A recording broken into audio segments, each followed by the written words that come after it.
A lot of people ask us, what's the difference between mug water and mushroom coffee? First, we are mushroom coffee. Mushroom As a saying.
And as the ominous music begins, so does, ladies and gentlemen, episode 6 of the Push Start podcast. Oh, we're not starting there.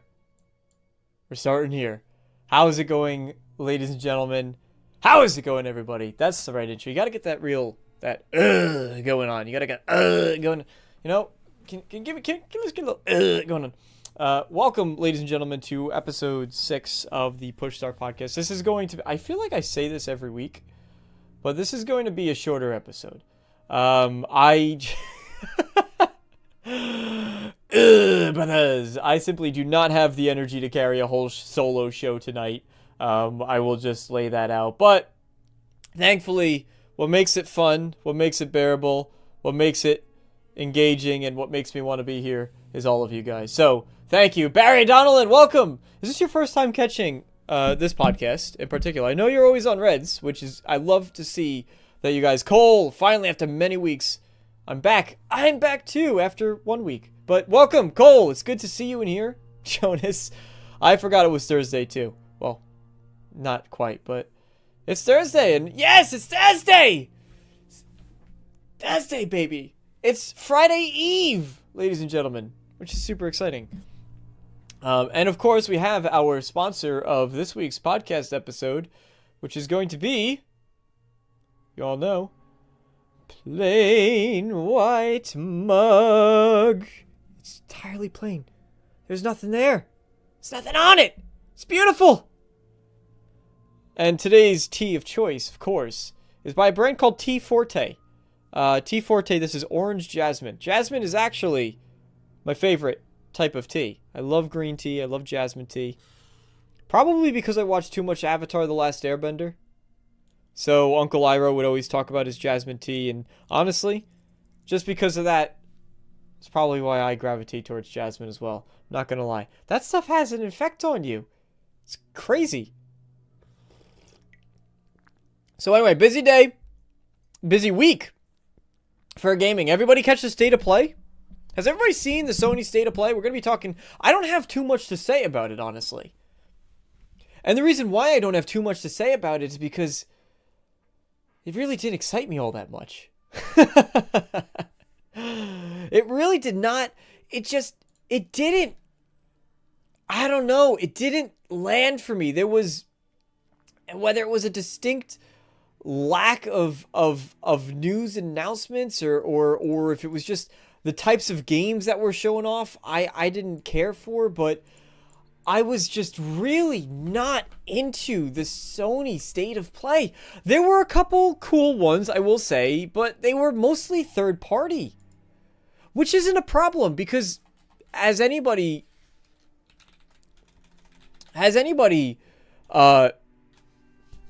as anybody has seen, when it comes to my shows, my content, my channel, it's always a matter of I don't really care what platform you're playing on. I don't give a damn. I just care about what games I can play. And I would rather be able to play them on the platform of my choice. It's always been my perspective. You know, all of you here, all of you that are watching, understand that I don't... It was a bit boring. Thank you, Pat. It was, wasn't it? All of you understand... I was sleeping. Good for you. Honestly, that was probably a better way to spend the time. I'm not the type of person that looks at these... And you know, I don't do the drama. I don't do the theatrics. I don't play into that. I don't play into the console warring at all. You don't get that with my channel. You never will, because I think it's stupid and a waste of time and petty. However, what I can say is distinctively there wasn't too much there. What I really liked was I really did, I have to say, it's weird. I did like Borderlands 4. I liked Borderlands 4 just because it looked like more Borderlands, and I am a Borderlands fan. So it didn't look like it did anything too wild, too different, too crazy. And that's okay. Not every game needs to do something brand new. And honestly, Borderlands sort of has it figured out. So I think I'm skipping ahead, actually. Yeah, we're skipping ahead. You know what? Let's just go to this right now. I have a couple bite-sized stories I want to jump into, but let's just jump into it because I'm already on a rant with it. So the full amount of announcements, right?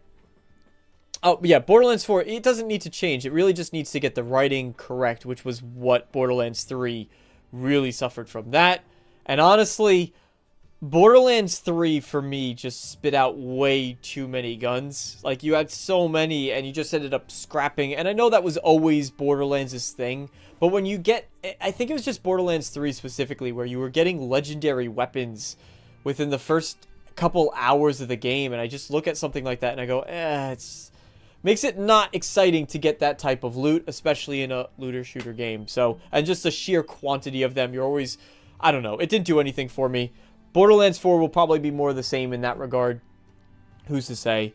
But hopefully they can just get the writing down. I gotta say, I'm not really a fan of what Gearbox has been doing. But fully announced, what else was announced there? You have Shinobi Art of Vengeance, which was pretty cool. Sega and Dotemu working on that one. And August, that had a release date of August 29th. Looked cool. You know, I can appreciate the emphasis on samurai games that have been coming lately between Ghost of Tsushima, Assassin's Creed, Shinobi now as well. Plenty of others as well that I'm not going to remember. I can appreciate, that seems like the theme. We already did the Viking theme, right? We had Assassin's Creed Valhalla, we had God of War.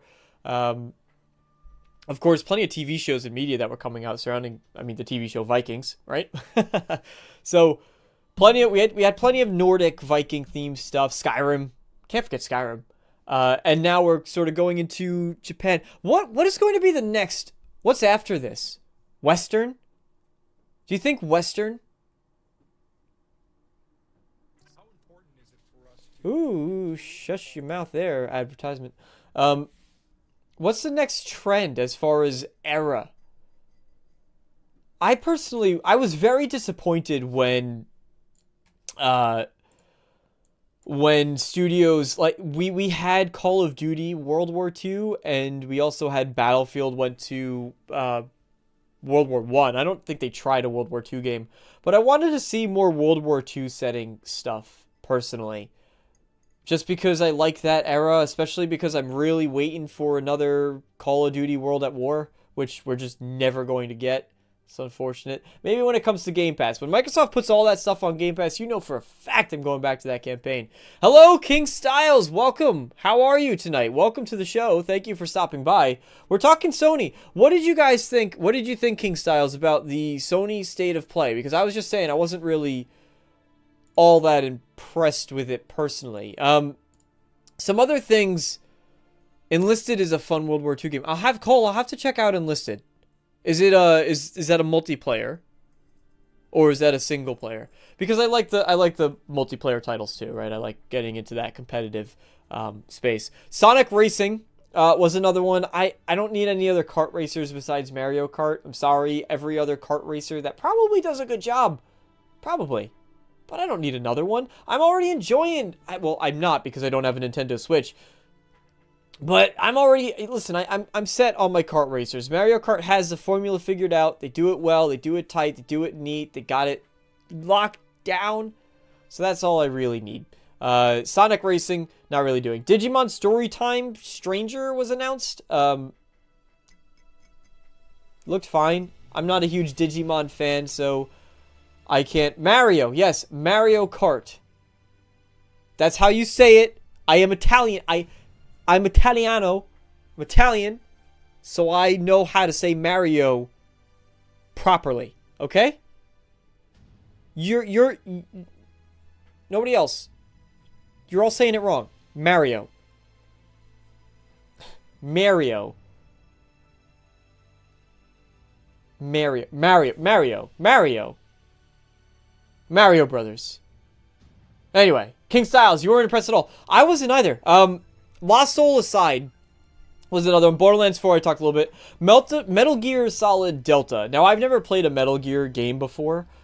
However, what I can say is I'm excited because especially I understand my understanding of Metal Gear Delta is that even though it's the third one, it's technically the best jumping on point for a Metal Gear series. So I'm very much excited for Metal Gear Delta. It was cool to see the gameplay. It looked really great. But I already knew that game looked really great, so I wasn't really impressed by that. Saros. Saros by House Marquee. That is a new single-player title, which I think Saros was probably one that caught my attention. Saros and...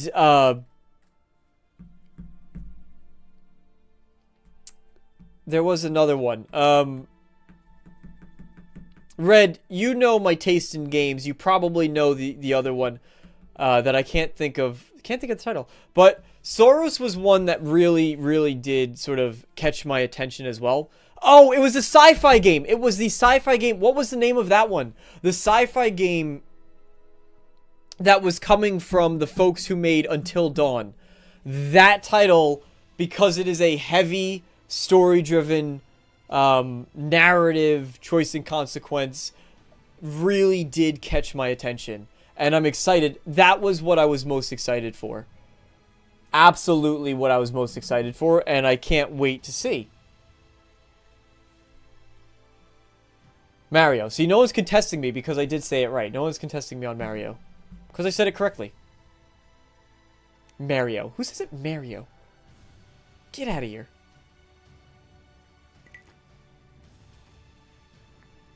Thank you, Red. Directive 8020. Looks really impressive to me. Visually, it looks great. Of course, you know sort of what you're getting. Mario! You know what you're getting from... You know what you're getting, at least from the style of gameplay. That I can very much look forward to. Other than that, you got Onimusha, which, not my style, you know, not my thing. Midnight Walk. We saw a little bit more. I think we saw a little bit more of the... we did see a little bit more of the Jose Fares game that's coming out. Which, that I was already excited for. I want to play that with a friend, where you sort of are splitting between the fantasy world and the sci-fi world, and you got to work together. Those types of games. It Takes Two. What was his titles? It Takes Two. The Escape one. Oh God, A Way Out. A Way Out. It Takes Two, and this new one. Always high quality coming from that studio, from Jose Fares. So excited to see more of that game, and it looks great. It continues to look great, and I'm excited for that. Splitgate 2. Also, Splitgate 2, if you haven't played, it is a cool take on the arena-style shooter. Is it enough that Sony's really going to capitalize on Splitgate 2 as this massive thing? Maybe, I don't know, if there's some sort of exclusivity there where they're trying to capitalize on a certain other game, Concord. Oh, yikes. But what I was happy to see, I think... Oh, and then Days Gone Remastered, which another title from Sony that doesn't need a remaster that's getting a remaster. Sony! I know you're not going to listen. I know. Especially not to me. Can you calm down with the remasters? Please, just a wee bit. I don't think you need this many. Days Gone, not getting a sequel. But hey, at least you'll be able to play it on your PS5 at a slightly higher resolution, right? And what they did say they have some new content and some new things coming up. And what frustrates me the most about these upgrades is that if you own the game, you still need to pay $10 for the upgrade, and then you get things that honestly could have been free updates. I'm sorry, but nothing with Days Gone that they said we have a new style, we have a new arcade mode coming out, we have the photo mode getting improved, the visuals are getting upgraded, like this, what all of the features that were a part of that, let's are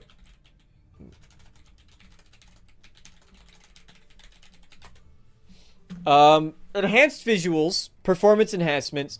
There's a permadeath mode, a speedrun mode, and a horde assault mode where you're going against waves of enemies.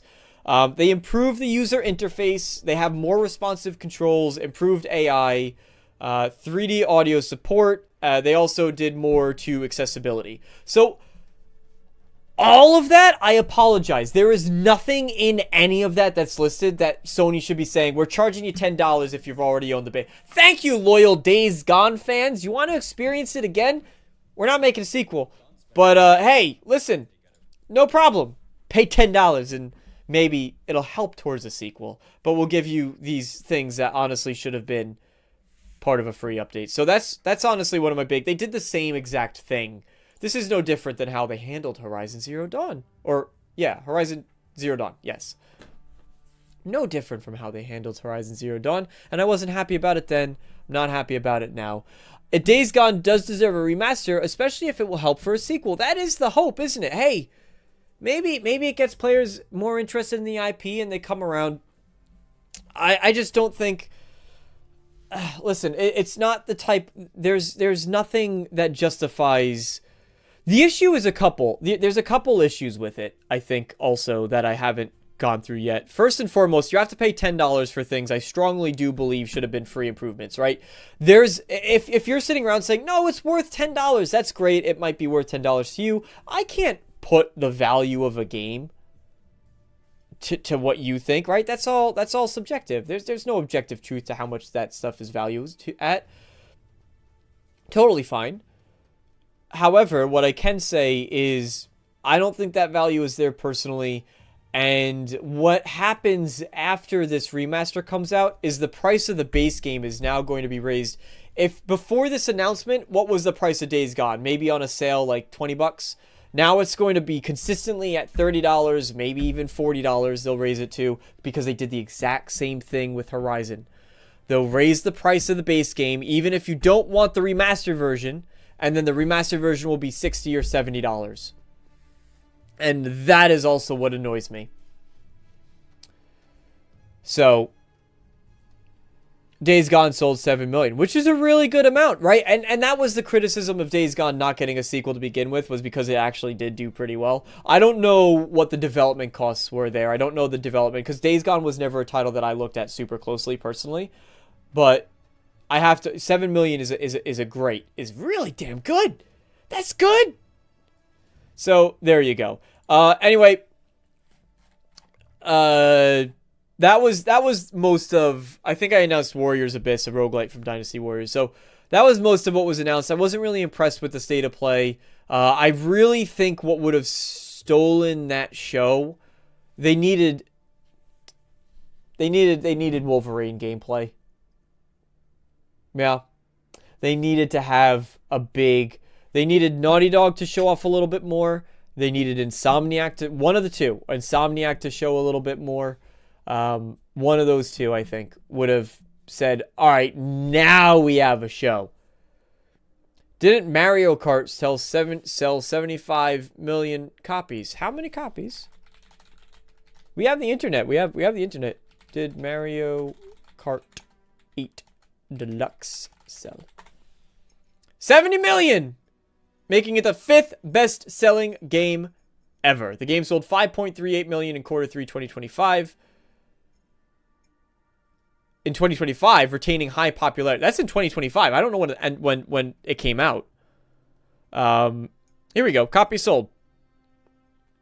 We're looking at about 70 million copies sold for that. So, as of 2024. So there you go.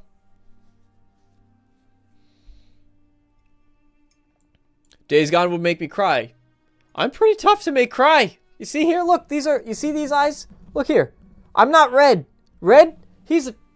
Look, he cries at everything. He's easy. Me? These are eyes of steel. Every morning I take steel wool and scrub my eyes just to make sure that they're hardened for the day. This heart, it's ice. Very few games have been able to make me cry. The Elemental Hero Shadow Wolf, the Elemental Hero, the Shadow Link Dragon Wolf King. The two thes is what gets me. Batman Arkham City got me to tear up. Batman Arkham City did. Mass Effect did. Distinctly, I remember Mass Effect 3. I remember Arkham City. I remember... I didn't even play A Way Out. I watched A Way Out, and that still got me. I cried tears of joy at the Stanley Parable because I was laughing so hard. So there you go. Do with that one what you will. That game made me cry because I was too busy laughing. And crying and pooping all at the same time. That game is an experience. That game's an experience. If nobody's... Before Your Eyes, I talk about this game. I talked about this recently on the Renegade Realm podcast, which you can check out Tuesdays at 6 p.m. Eastern Standard Time, which most of you are from the Renegade Realm podcast, honestly, so I don't need to tell you about it. But there you go. If you're here, if you're looking and you want to check out the Renegade Realm podcast, thank you all, by the way, for all of you being here. I never really ask this, but if you do not mind, please do just leave a like on the stream. Helps get it integrated as quality content for YouTube. And if you think this is quality, then please do leave that like. If you think it's not quality, then let me know after the stream ends in the comment section. Come back if you're about to tune out. If you're about to tune out, come back and tell me why. Why? So there you go. Yeah, very hard to make me cry during games. Certain games did. Before Your Eyes is where I was going with that. Before Your Eyes was a title that was also able to make me tear up. But I would try Days Gone. I'm not opposed to The Last of Us. The Last of Us was another one. Part 1.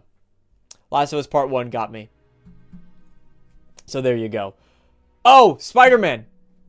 The Spider-Man 1 as well. Sony's story-driven games, just they really do hit a nerve. Really great experiences. So there you are. Not all of them. Most of them. Some of them.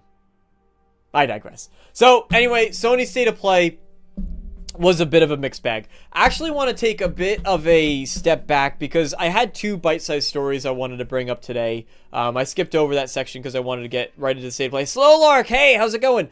Oh, Elemental Hero. What did you think of both you and Slow Lark? Welcome, by the way. I'm happy to have you here.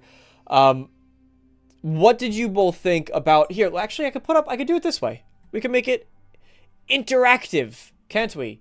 If I can find out... Excuse me, jeez. How to make it interactive. Let's do this right here. I just got to fix something. Well, let's put up a poll, and then everybody could just sort of... Oh! Hey! My channel's 4 years old! Happy birthday, my channel! YouTube gave me a little notification. Wow, I had no idea. It's 4 years old this month. That's nice. Anyway. What I wanted to pull up was... I'm just going to stick up a little poll here. Where are we looking? We go here. And then we do a little bit of... this. Start a poll. Rate the state of play. And we do an A. We do a B. We do a C. We do a... We're not doing D's. We're just going to F.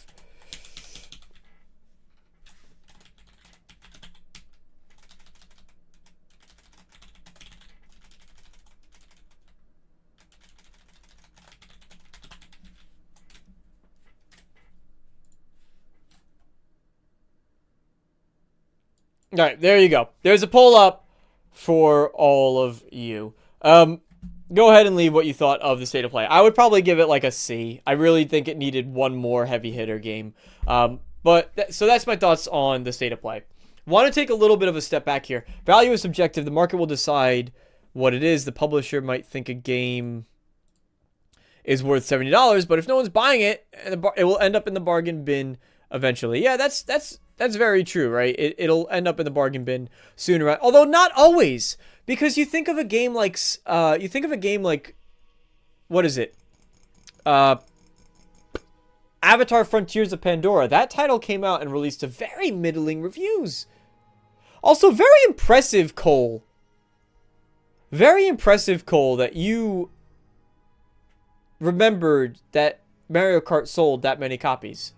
That is pretty good memory. Anyway, you look at something like Avatar Frontiers of Pandora. That's a game that released to very middling reviews. I don't think it got very great sales. Maybe it's still selling here and there.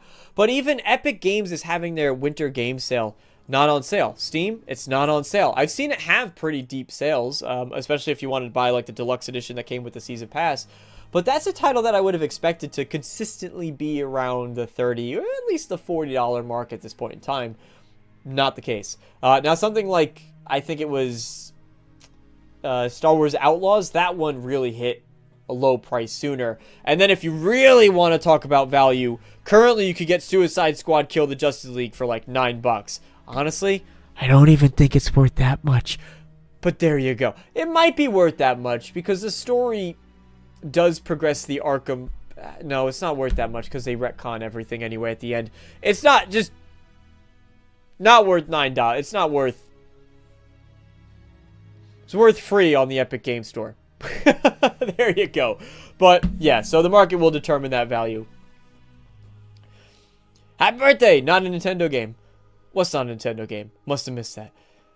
I get an A- because there were games that piqued my interest. Honestly, didn't have to remind us of certain games. Honestly, there was games that piqued my interest. Yeah, I think I was happy to not see too heavy of a reliance on the live service. Of course, we know that Sony's in a really weird position at the moment where they were going really hardcore, and we're going to see Sony's in an interesting place right now because we're going to see sort of the residual effects for the next couple years. We know how long game development takes. It's up to like 5-6 years a game. And we're going to see the residual effects for the next couple years of their pivot to really try to push into live service. And now we definitively know that something like Concord scared them. I think even games like Suicide Squad Kill the Justice League, I think not now, but maybe in hindsight, something like an Overwatch 2 scares them a little bit. Marvel Rivals is an exception. But when Sony has tried it with multiple of their titles and it's really not working out that much, now I think Sony's starting to say a little bit like, ooh, maybe that's, and we know that is the case. Maybe not. We know that is the case because they're moved away from the Last of Us multiplayer. We don't know what's going on with the Horizon multiplayer. So I think all in all, Sony's starting to go, maybe not. And we saw with this State of Play, notice how there wasn't really anything multiplayer. The Spider-Man one, right? We've talked about all of these in the past. So they're starting to readjust. We're going to see those effects. But I was happy to see in the State of Play that it was a lot of single player, even if it was third party, a lot of single player titles that they were really trying to show off there. And I think that's good news. All right. So wanted to get into just one bite-sized story that I thought was pretty damn cool, actually. And that was, in fact, let me pull this up here very quickly. Very quickly. You may or may not have heard the news that Civilization 7 has launched. Now, anybody who's ever played a Civilization game, Jonas, you and I knows that when Civilization launches, you don't buy it. You don't buy it because when it launches, it comes out as a big pile of doo-doo.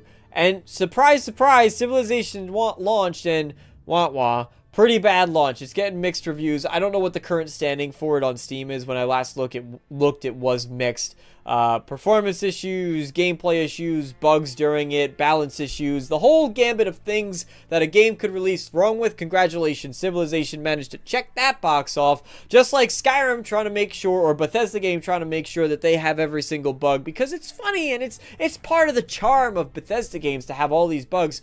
No. But Civilization decided to take a note out of that book and started checking off all the things that they say, hey, but we're going to improve the game over time. Let's borrow from the live service model, shall we? Let's borrow from live service, and we can make sure that we have all of these issues. Sure enough, that was the case. More interesting to me, though, is they actually announced a VR version of the game. Now, I'm a big fan of VR. I think it's a really cool medium that gets underappreciated. This personally looks like the worst way to experience Civilization. A cool perspective, don't get me wrong, but probably here. Let me hold on. Let me just come here, Firaxis. Come here. Come on. Very cool gimmick. Very cool gimmick you got going on. This ain't it. Alright. So there you go. Anyway, I gotta be honest. It is really kind of a cool thing that you could see in the gameplay here in the background. But ultimately, shouldn't it be the priority when you have as much else going wrong with the game? And the other issue too is it's a MetaQuest exclusive. Silly. What studio is still pairing with only Meta? We talked about this on a previous show. Meta is $3 billion in the hole from investments in their VR vertical specifically. Wasting money. And yet, we had Arkham Shadows, which was VR exclusive. Now we have Civilization, which is VR for MetaQuest. It's insane to me. But there you go. If you own a Meta, you want to try a different perspective, you could buy Civilization. I don't recommend you do it now, because if the main game is having bugs and problems, guess what this one is going to be? Ooh! Yikes! So there you go. Really, really fun stuff there. Really, really fun stuff there, in my opinion. But it's cool. Listen, it's cool. I like that studios are trying to continue to support VR. I think that's neat. I want more VR titles to come out just because, again, I think it's an underappreciated medium. But we'll see. Elemental Hero, the Shadow Link Dragon Wolf King. I mean, Monster Hunter, we honestly knew it's coming. Yakuza was understandable because of having Dave the Diver. That went very well. Onimusha 2 was from the Xbox Direct. Yeah, it just didn't, State of Play just really did not hit that mark. Didn't hit that mark. But we're getting an exclusive showcase for Borderlands 4, so that's something, I guess, but it's third party. Now, again, I don't give a damn about exclusives. I just care about the games. I honestly think the issue is these. Can we just take a step back for a second? Hold on. Come here. Switch over. I think these showcases are honestly the issue.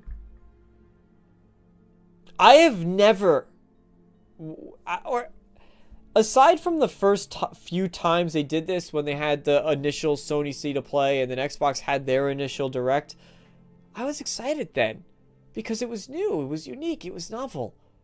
I get less and less excited for these sort of random once per quarter showcases every single time. I've always said this. You guys know I've said this. All of you that are watching, you know I've said this before.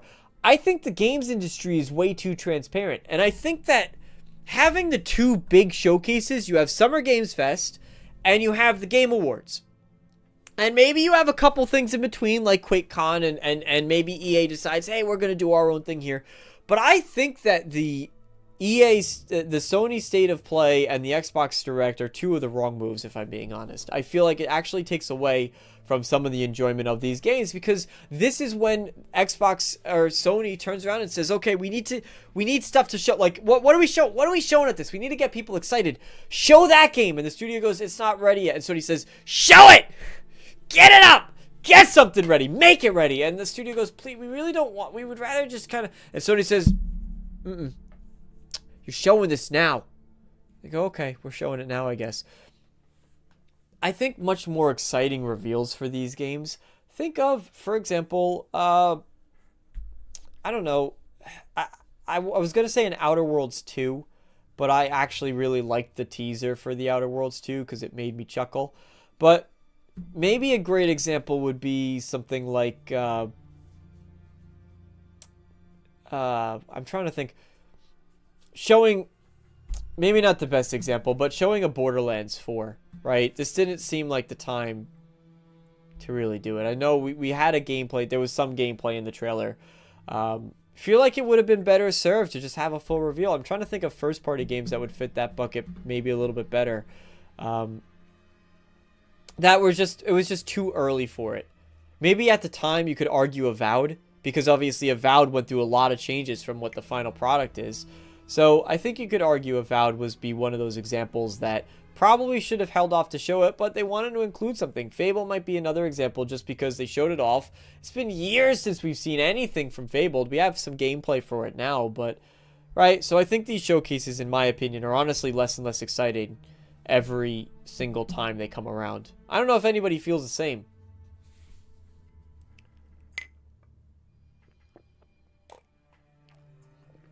That was a long ramble. Elder Scrolls teaser is pretty old now. It is, yeah. I mean, well, pretty. It's very old now. Very old now. And I'm excited for the Elder Scrolls 6 to come around when it's ready. But it's probably not going to be. I think we're going to have to wait till 2026. I think 2026 we'll start hearing more about Elder Scrolls 6. Think we'll have to wait. Sup, brother? Hello, Influence. Welcome. You playing Avowed tonight? I am not, because I'm not paying for... I don't know when the early access period is. I guess the game comes out probably on the 18th? So 17, 16, 15, 14, 13. That would be 5 days early access. So that makes sense. I'm not paying for the early access. I don't support... Personally, I really do not support this early access. I think this is a really scummy way to get people to spend more money that they really don't want to spend. Think Elder Scrolls will come out in 2028? Yeah, it's a fair prediction. 2028, 2029, I think is still a safe prediction. I want to say that, listen, Todd Howard has been saying for a long time that he wants the release time to be smaller, but we haven't yet seen... between games to be shorter, but we haven't yet seen proof of that. He keeps saying it over and over and over, but we're not seeing it in action. I think 2028 and 2029 is a fair bet. But yeah, I'm not personally a big fan of these early access, paying the premium price for the early access. I know that usually what they do, this is the issue with it, is I've now been burned. I've been burned twice by it, which is the 2 times I bought into it. And the most notable of that being Starfield. And you bought Starfield, you pay for the early access version of it, you get the DLC. The first DLC comes, so you're getting your value. But can anybody honestly say that Shattered Space was worth the asking price? I don't think so. Really, what you're paying for is not... And that's why that DLC was overpriced. That DLC, I think they were selling it for $30. But if you bought the deluxe edition that came with the early access, it was only $20 for that DLC. But I don't think that DLC was actually maybe worth $20. I think that was probably like a... Maybe it was worth $20. Definitely not worth $30. Definitely not worth $30. But they rope you in because you think you're getting a really good deal on it. You're actually just paying the price of it, and you don't know the quality of what it's going to be. So you're paying it... It's worse than pre-ordering, in my opinion. Because pre-ordering, at least you can kind of... I guess you could technically... you can't cancel. If you buy the premium edition, the game comes out, you can't cancel that. You're now paying for the DLC, right? So, what happens now is... now you're paying for the DLC. You're stuck with the DLC. You don't know what the quality, the length, the size, the features. Does it add anything new? You have no idea. And so when something like Shattered Space comes along, you're paying $20, $30 for that DLC. I think it's really a big scam. You're getting the early access, and that's how you justify it. Because you're technically not paying for the early access. Anyway, not going to ramble about that any longer. Was Shattered Space worth the price? You know, Red Wolf Renegade is in the chat. Well, he hasn't. If he is in the chat, he's not been chatting. So, honestly, his opinion's invalid. There you go. No, I respect people who like Shattered Space. Listen, Shattered Space probably was good for some people because it was more Starfield. And I know there's people out there who did genuinely like Starfield, and that's fine if you like Starfield. I didn't like Starfield. I think the majority of people... if I'm trying to look at it objectively, I think the majority of people really were not going to be labeled as Starfield fans. Or at the most, they'd say, yeah, I played it, I got my gameplay out of it, and probably won't return to it. I know Maddie just brought that up in reference to the Avowed. To Avowed. Which he brought it up saying, I don't know how the context to which he brought it up. I lost my train of thought. There you go, everybody. Ladies and gentlemen, solo podcast show. Anyway, wanted to dive into, which, by the way, if you can hear the music in the background, it actually is coming from the Avowed soundtrack. This is the first time I'm hearing it, but it's pretty good. I'm listening to it. I actually quite like it. I know Carrick, ACG, in his review that I watched, he said that felt a little bit generic. I can feel that, but it's been pretty good so far. WB Games. WB Games, ladies and gentlemen, is a studio that cannot seem to get it right. They just can't. They can't. It doesn't just work for them. Maybe for Todd Howard, not for WB Games. So this is a studio that I'm very much passionate about because the Arkham trilogy is one of my favorite trilogies of all time. Even the quadrilogy actually, because I would personally include Arkham Origins in that bunch. I know Assassin, who's not here tonight, but all of you know Assassin because you're all from the Renegade Realm podcast. Assassin was considering streaming one of the Batman games. Highly recommend you check it out if you can. I don't know when he's going to stream that, but he was considering it at some point. But keep an eye out for it.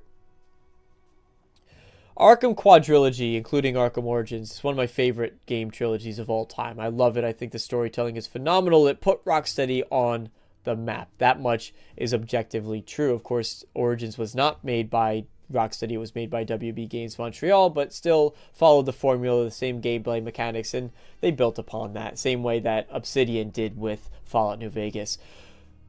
Came in, butchered it with Suicide Squad Kill the Justice League. They tried to retcon the story. It was a last-minute decision for certain. That is water under the bridge. For me, I can forgive it. I can look forward, mostly. Hard to do because a lot of this team that worked on, again, it's dealing with staff turnover, always makes it complicated, especially in this day and age when we're living in a post-Dragon Age the Veilguard world, where now it's a major concern because we've seen just how much that can negatively impact a game. Veilguard's writing, one of the weakest parts of it.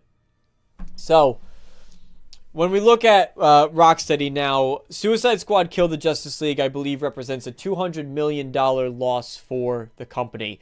$300 million loss for WB Games as a whole when you compound in other things that they've worked on. It's been bad. And yes, this absolutely has resulted in layoffs. I think 50%, if I'm getting the percentage correctly, 50% of WB Games, which, if I am correct, bam, that's pretty good memory right there. I'm proud of myself for that one. 50% of their QA team was laid off. Now, WB Games at the time, they didn't really need as large of a QA team. I'm not saying that justifies layoffs. I hate seeing layoffs. Anybody who has any common sense or any empathy whatsoever should hate layoffs. Because no one wants to lose their jobs when the top big wigs are making the amount of money that they are. You can afford to pay your staff, probably. But that being said, about 50% of the staff was laid off from the QA department. It was a shame to see. Now, Rocksteady has a $200 million loss from Suicide Squad, $300 million loss from other things.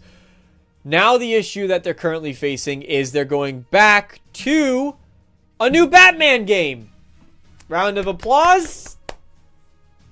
Not so much. I'm going to bring you guys back up to the full screen here for this one. We know that Sefton Hill, for example, the founders of Rocksteady, they're both gone. They've both left. They're out the picture and probably not coming back. There's been a lot of turnover at Rocksteady to begin with. That makes all of this a little bit more difficult. So is the future of Batman as a franchise and the Arkham franchise something that's looking bright? not necessarily. Not something that I'm exactly looking forward to. Now, I'll always be happy because I have the Arkham quadrilogy that I can go back. That's no matter what Rocksteady does from here on out, that can't be tainted. It's non-canonical. It never happened. Suicide Squad wasn't a game that ever happened. It doesn't exist. I don't know what you're talking about. Why'd you bring up Suicide Squad Kill the Justice League? That's stupid. Just shut up about Suicide Squad. It's not a thing. Why would you guys bring it up? Calm down. Stop talking about it. So I'm set in stone. I have my games. Everything else is non-canonical. What I would like to really see is a Batman Beyond game. I would like to see a Damian Wayne game. I would like to see anything else where it really puts a new Batman. Lotus Esprit, thank you so much for joining. Smash like and sub. Yeah, I really try not to ask for that, but it really does help out a lot. So if you are new here and you want to join, please stay in. If you just need to lurk and turn my voice on in the background, I know that sometimes it can be hard to listen to. I get that. I get loud. I get quiet. I try to really fluctuate a lot just to keep it a little bit more engaging. I think it's important, especially when you're a one-man show. We might not be a one-man show forever. I'm not entirely opposed to having someone else come on, help drive the conversation forward. So feel free to put your recommendations down. Anyway, yes, thank you, Lotus. Welcome. Happy Thursday. Happy Friday Eve to you. Always appreciate seeing you here. It always puts a smile on my face to see all of you here. Cole, Influence, Elemental Dragon, Jonas, Red Wolf, Holly, of course, Barry, Donald, and King Styles. And anybody else who's watching from the background. Appreciate having you here as well. However, that being said, thank you, Cole. I'll work Cole as well. Thank you, Cole. I'll work on that one. I think he already has Distractable, so honestly, might be hard to double book Markiplier. Can't do that to him. Also, he's working on his movie. He's working on, what is it, Iron Lung, I think is the movie that he's working on. So, he's a bit occupado, ATM, to use the words the kids use, right? We want to make sure that this show is cool and hip and slang. Busy ATM. That's why I might need to GTFO if I'm taking up his screen time, his precious podcast screen time. So WB Games, what I would really like to see from them is a Damian Wayne game, Batman Beyond title, anything of that nature. Still would want to use the combat system. Now, what I'm worried about, honestly, is if WB Games is going to try to shoehorn in the live service elements. That's really what destroyed Suicide Squad Kill the Justice League, in my opinion, because they were going for that. And also, Gotham Knights didn't do that well. And yes, I would absolutely attribute Gotham Knights to being a multiplayer game. I think when it comes to these superhero titles, we saw what happened with Marvel Avengers. It didn't work. We saw what happened to Suicide Squad. It didn't work. We saw what happened to Gotham Knights. I know that, like, for example, Holly and Red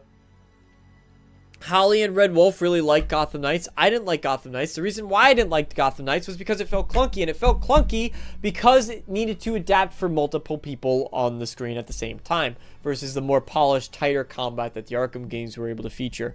So multiplayer is just not working for WB Games. Multiplayer doesn't work for most studios. The reality is single player is a lot easier to develop, harder to monetize. We know it's harder to monetize because WB really screwed themselves when they tried to monetize Shadow of War. Backfired on them completely. They had to take all those loot boxes up. By then the damage was sort of already done. That online feature was really cool, though, attacking other people's fortresses. I don't know if anybody played Shadow of War. It was a pretty cool mechanic that you would go and try to invade other people's castles, and then you would set up your own, and you could see. I really did like that feature quite a bit. But the live service elements, the microtransaction parts ruined it. So I am worried for whatever Rocksteady does that they're going to try to shoehorn that in, especially because they're saying WB Corporate in the back of their minds are saying, man, we really already lost. We're 200 million in the hole. We got to make that up somehow. Just throw in loot boxes. People will buy it. All we need is one individual. One whale. We got to capture one white whale. He's out there. He be swimming in the seas. We're catching him. Get your harpoons, Rocksteady. We're going fishing for our white whale. And you have Abe in the back going, "Yarr, we'll get him." So there you go. There's my Moby Dick reference. Haven't read Moby Dick. It's on my to-do list. Love the poll. Super disappointing. Yes, Lotus, what did you think? Super disappointing. It's a good thing. I love remasters. At least I'll have one game to play. Days Gone. Lotus, that is where you and I differ. I did just speak my opinion on these remasters in particular. I know you're a fan of them. We were also talking about how value is subjective. That's never going to be an objective point. My take on it was very SparkNotes version is I don't like the $10 upgrade because a lot of this I feel like should be included as free updates personally. It could be they're charging you for something that doesn't need to be. And then I also am not a fan of the fact that because now they're releasing a remaster, that the base version of the game, congrats, that's going to go up. If anybody wants to play Days Gone for the first time, they just announced the remaster. So you know the price of that base game just jumped to $30 again, even though it might have been a $15 game before. Whatever the price was. They did the exact same thing with Horizon. So a couple reasons why I'm not a fan of it, but there you go. Overall, though, super disappointing showcase. I would 100% agree. I would give it the C range, probably.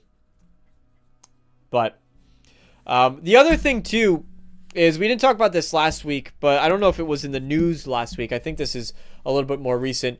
Monolith Studios is working on a Wonder Woman game. I'm very excited for a Wonder Woman game, especially if it's continuing or adjacent to the Arkham series because, well, I guess it can't be. Spoiler for the game that you should never play, Suicide Squad Kill the Justice League. Everyone in that game is alive besides Wonder Woman, who was the only redeemable character in that entire story. So that was a big disappointment. But Monolith was working on a Wonder Woman game. It has to be unconnected, I would assume, unless they're going to pull some magic where they bring her body back. And it's comic books. They could bring characters back however they want. It is what it is. And we know that comic books never stick to their guns when characters die. They always leave. They always live somehow. However, I wish for once a character could be dead. Anyway, Monolith is working, and that game apparently it's really not doing well. I think they said it's $100 million already in the hole. Burnt cash. They're pivoting the design. It's not near completion whatsoever.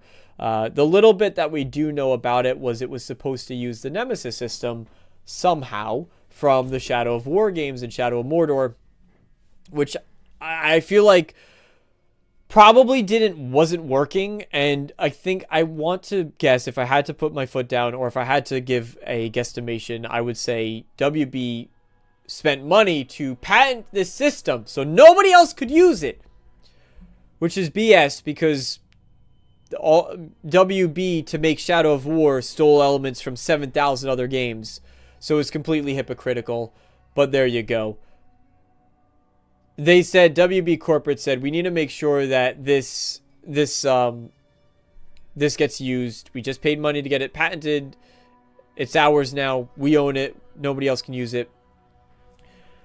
Maybe it just wasn't working in the game design. It could be a myriad of other things as well, because we know game development is complicated, especially when we look at the amount of shifts. Like Dragon Age: The Veilguard was 3 different games or 4 different games. Suicide Squad was 2 or 3 different games. Avowed was 2 different games before it became what the final version is. Which, congrats to the team at Obsidian for releasing. It's getting pretty good reviews. Mixed generally. It's no one is saying. I haven't seen people say outright that it's a bad game. I've seen people say that it's their least favorite of the modern Obsidian titles, comparing The Outer Worlds, looking back at, like, I don't know if I'd consider Fallout New Vegas a modern Obsidian, but out of what Obsidian has done, I've heard it's the least favorite. But overall, good stories. Characters and companions were the weak point, which is weird because Carrie Patel explicitly mentioned during interviews. That was probably the most... I know I'm getting way off topic. Welcome, everybody, to the Push Star Podcast, where I have more ADD than when Red does his stream. Because I'm solo, so nobody brings me back on point, so I can just go on about whatever. It's my show, damn it. I'm going to run it the way I want. Especially when I'm not on the topic screen. If I go back to the topic screen, every time I look, it reminds me, right? I look at chat, which is over here. I look at chat over here, and then also I have, the live preview of what the stream is over there as well. So I see, I'm like, oh, we're talking about WB games. But I'm going to go back to Avowed, because I want to talk about Avowed for a little bit. the main focus, I remember distinctly when we were looking at interviews, they said they were pivoting design choices. They were moving away from certain design things because they wanted the companions to really be integral to the story. That I remember distinctly. I think I made videos about it. I remember reading the interviews about it at the bare minimum. But I think I made videos on this. And the companions were supposed to, and yet some of the weakest companions is what I'm seeing consistently from reviews. Some of the weakest companions in Obsidian title, which is very unfortunate to see because that's always one of their Obsidian strong suits, in my opinion. It has always been one of their strong suits. So curious what happened in that department. Also, the one complaint that I heard that I was able to see in the gameplay footage, you know what? Let me just pull this up for a second. Here, I have it ready to go. This is, I'm going to give full credit. This is Carrick's ACG. This is his gameplay that we're doing in the background. In fact, I'm not going to go full screen so that way everyone can see right at the bottom there that it is ACG's gameplay because I don't want people to think that I'm trying to steal it. It's not my own. The one thing that I've heard consistently too, which I was really hoping Obsidian would be able to get correctly.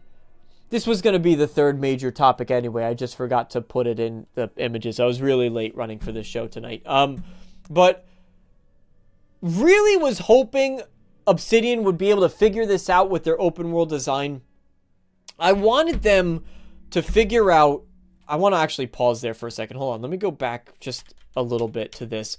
I really wanted them to figure out how to make the world feel more alive. Bethesda, Rockstar, and few others are able to figure this out to make the worlds feel alive, to make them feel breathing and believable and exciting, and like the world continues. Kingdom Come Deliverance 2 is going to be another example of this, where you're waiting outside that you want to go sell the things that you've done to the, you're waiting outside because the blacksmith has his own routine, the alchemist has his own routine, the general storekeeper, right? Starfield butchered that. It was one of the bigger complaints that players had about Starfield's.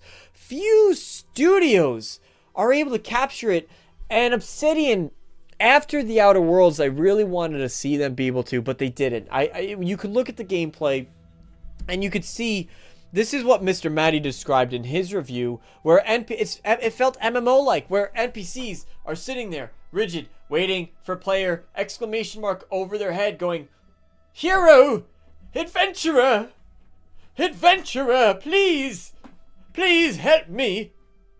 And then you walk up and you're like, all right, well, like, that would be, if I reviewed the game, that would absolutely be my skit. Which I know that, I think, you know, probably Viva La Dirt League, which is one of my favorite, when I make skits, I think of Viva La Dirt League. It's one of my favorite channels for parodies and that sort of thing. I always think of, how would I want to film this? How would I want to frame this? What type of humor would I want to land? I always think of, I'm inspired by Angry Joe, Viva La Dirt League. But yeah, they're just, "Adventurer, please!" And you're just waiting for you to walk by. They don't have anything else going on in their lives other than what the player is doing. It's a player-centric world, and the best games are not the best open world, like these RPGs are not player-centric. It's world-centric, right? You are not the center of the universe. The world and everything else and the politics, that's the center. And you're merely dipping your toe, walking around the outside, and sometimes you poke a little bit through that bubble, and you regret when you do. That's important for good storytelling. You really regret when you poke that bear, but you poke little, and then everything else around you is getting impacted because you decided you wanted to just peek behind the curtain. Better game design is to have the world react to you, right? World reactivity is always what it comes down to. Unfortunately, Avowed really seems to be missing that point. Now, what Avowed isn't lacking, and what I was able to see, welcome Arcane Realm. Sorry, I haven't looked at chat. Welcome Arcane Realm. Did someone say Starfield? Yes, I know I just say Starfield every once in a while to make sure that you're still here. Red. That's it. Shattered Space worth the price. I know you got it. Worth the $10. Yeah. Is it worth $10? It's worth $10. I would say it's probably worth $10. Anything more than $10, I don't think so. Maybe 15. because you are getting a new planet to explore and new buildings, and there's a main quest and there's side stuff to do as well, so maybe for $15. I think like $30 is definitely pushing it. Yes, I was speaking about WB. I apologize. Well, I'm not apologizing, Arcane. You're the one who's late. Take that one. There you go. But anyway, one thing that Avowed is not lacking in, and this is really cool, and this is something I want for Elder Scrolls 6. I think Elder Scrolls 6 really needs to take a close look at Avowed, because Avowed has, when you're using spells and such, they have it in such a way where you're using spells for utility. I would have liked to see more of that based on what I've heard in reviews. More reactivity, more practical applications of spells. Think about D&D. How can you distract enemies with your spells? How can you use this to just really set up some quirky scenarios that you want to get out of a situation or get into a situation, break into a store, sneak around, navigate the environment, or just environmental puzzles, right? That's the type of stuff I like from these games. You could see here, I paused in this section specifically because the player froze water over, or ACG froze water over in order to aid in navigation in a certain way. And it is quite a cool little feature. I want Bethesda to borrow that for the Elder Scrolls 6. I think, honestly, that would make a huge difference in making their gameplay look and feel quite a bit better. And in order to feel a bit more dynamic, especially too, the one thing that I think Avowed probably really has the combat down. Other parts of the game, they still need to work. Obsidian still needs to work on. But I really like, for example, that, there's gameplay in Manny's review where he's running around with a two-handed weapon. You can also see like the verticality that's here in this gameplay as well, which again, because it has vaulting, because it has the jumping the way it does, Starfield introduced vaulting, and I can expect that's going to carry into the Elder Scrolls 6, which helps with the verticality. So I'm excited to see what Elder Scrolls 6 does there. This is about Avowed. I should need to shut up about Elder Scrolls 6. But I like the idea, like Maddie has footage where he is running around with a big great hammer, and then he's putting away the great hammer to cast a spell with both his hands, and then he's pulling out the hammer again, which I think is just kind of like seamless hotkeys. If I'm understanding the way the game works, and I think that's super, super cool to see. So I would love to see them borrow that.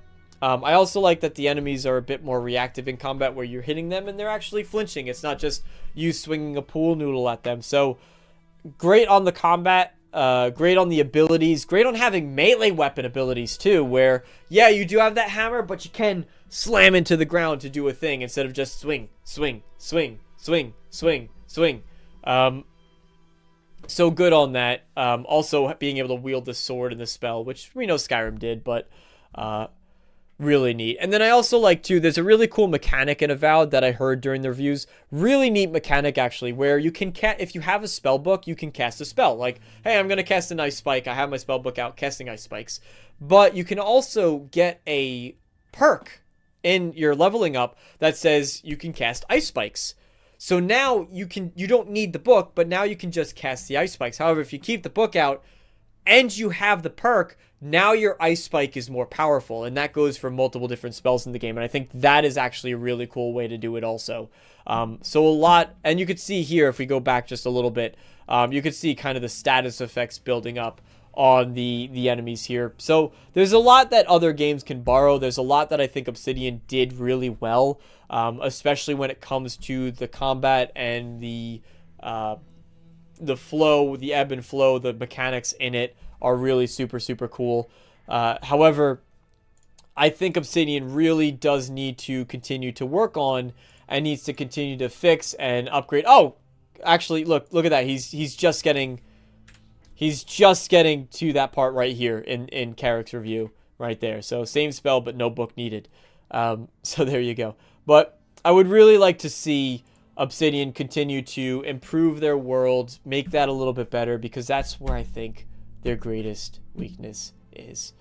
Redfall on Switch 2. If I say it enough, maybe I can will it into existence. Sorry, Lotus. I don't think that's one that you're going to. You're really, really gonna have to bring up. And listen, Lotus, if anybody deserves to have good karma built up, it's you. But I really think you're gonna need a lot more. to make that one. A lot more to make that one happen. I'm sorry. Anyway, that is really my show for tonight. Those are the things I wanted to discuss. I got them out the way. And you know what? It was fun. I enjoyed getting off on some of the tangents that I did.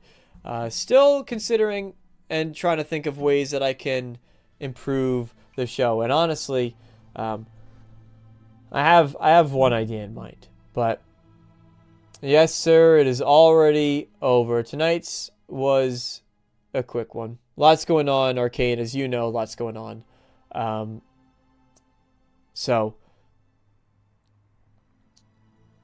hang on for a little bit. We could chat about what else. If there's anything else that you guys, any questions or comments. The one thing I will say is I'm actually, just sort of for the bite size, for, the, gosh damn, what do I usually call it? In other news. Thank you, Arcade. I appreciate that. And yes, I am. In other news, one thing I wanted to say was I'm very excited. I've heard some pretty good things. I'm pretty marveled out at this point. I don't care about much of at all. But I've actually heard that Falcon and Winter Soldier is not Falcon and Winter Soldier. The new Marvel movie that's coming out. I don't even know the name. That's how little I care. The new Marvel movie that's coming out, I've heard, is actually just a good fun action, superhero movie. So I'm actually kind of excited. I want to do my friends. Brave New World, yeah. Brave New World. That's something that I would see probably like a discount Tuesday or something like that, or a matinee. Probably I can't do discount Tuesdays because we got the Renegade Realm podcast on Tuesday, 6 p.m. Eastern Standard Time. If you like this, most of you are from that, so I feel like I don't need to sell it here. But Redfall on future Xbox handheld. Yeah. I think, listen, I think your Xbox library is going to be compatible. So when they announce the Xbox handheld, that's actually a really cool thing about that I would look forward to with an Xbox handheld. And again, when people say like, oh, Microsoft is dying, Microsoft doesn't care about their consumers and all this other nonsense, Assassin would be rolling around in his chair and really just screaming at me right now. But not actually. But that's what the value is. You buy the Xbox handheld, congrats. Now you have all of your Xbox games because you've been buying through Microsoft, you've been buying through Xbox. Now you got all of that on the go. That's a really good selling point. That's a really good reason to buy games through the Microsoft Store, to stay subscribed to Game Pass. So I think Microsoft and Xbox actually has a lot of value. And people say, oh, well, you're going to lose competition. You're not losing competition because now you got to make your storefront more appealing. How is Xbox doing that? By letting you go to all these different places. This is an Xbox. This is an Xbox. This is an Xbox. I'm an Xbox. Everyone's an Xbox. So there you go. But yeah, Brave New World. I'm excited to see that. We like to do, some of my friends like to do what we call Sketchy Nelsons. And you bring a soda bottle. You sneak a regular soda bottle in, but you put a little bit of not soda in there. And then you go in and you enjoy the movie. So think that would be a fun way to enjoy this particular Marvel film. So that's probably what I'll be doing. Not this weekend, but sometime soon. And then I'll let you know my thoughts on it when we get back. Haven't watched Invincible. I know last week I said I wanted to see Invincible. Haven't watched Invincible yet. And I know if Chris were here, he'd be telling me to listen to the audiobook of Exodus. Haven't gotten to that just yet. It's usually something I like to use on my way to work, and I haven't been commuting to work lately, so I haven't been listening to audiobooks. But Exodus has a prequel book I'm actually really excited to dive into, so there you go. But anyway, that's all from me for this episode. I want to thank all of you for hanging out here tonight, and just rest assured I'm looking at ways to improve the show because I know it can be better. I'm happy that we're doing it weekly, and I'm really happy of having all of you here, but I'm not happy on my end. On my end, I think I could do it better. So really reflect on that each week. But thank you all so much for being here. It's a pleasure. It makes my week seeing all of your faces. Really does.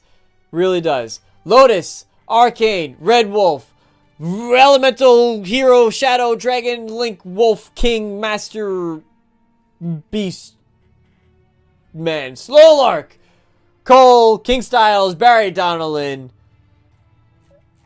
and anybody else if I missed. That blue number, of course. Red Wolf Renegade. Thank you all so much for being here tonight. It is a pleasure as always. Let me know your thoughts.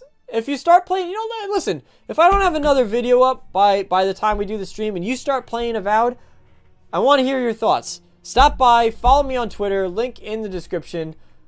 Tell me on Twitter what you think, or just leave a comment on this video. Come back to this episode, leave a comment on your thoughts of Avowed. I want to know how you guys are feeling about it. Would love to. But that is all from me. I still don't have an ending soon screen, so we're going to do my favorite thing to do, which is just hang out here and get a nice little zoom in as we fade out. Thank you all so much for being here. You're all my favorite people, each and every one of you, as always. Have a good night. We're going to zoom in now. Zoom in nice and slow. Nice and slow as we end out the episode. It was a good episode. This was a good one. I'm going to just keep making eye contact. Just keep looking right at you. Do you feel close? I feel close. It's good. That's what we want. We want to break down the barrier. No screen between us. We're all friends. All right, that's enough of that. Okay, good night, everybody.